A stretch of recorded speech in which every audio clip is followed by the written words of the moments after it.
पुण्यातून एक संतापजनक प्रकार समोर आलेला आहे। एकीकडे पाणी टंचाईच्या पार्श्वभूमीवर पुणे महानगरपालिकेनं एक दिवसाआड पाणी पुरवठा करण्याचा निर्णय घेतलेला आहे, मात्र दुसरीकडे महापालिकेच्या निष्काळजीपणामुळे लाखो लिटर पिण्याचं पाणी वाया जात असल्याचे चित्र समोर आलंय।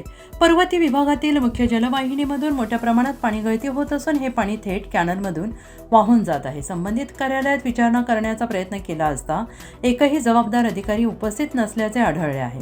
एकीकडे नागरिकांवर पाणी कपातीचे निर्बंध, दुसरीकडे प्रशासनाची हलगर्जी, त्यामुळे पुणेकरांमध्ये तीव्र नाराजी व्यक्त होते।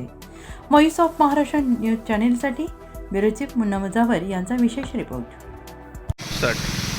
आज पुणे शहरात, पूर्ण पुणे शहरात एक दिवस पाणी कपात हा जो संकल्प त्यांनी केला आहे आयुक्तांनी आणि महापौरांनी, तर आज हे बघा लाखो लिटर पाणी वायाला जाते।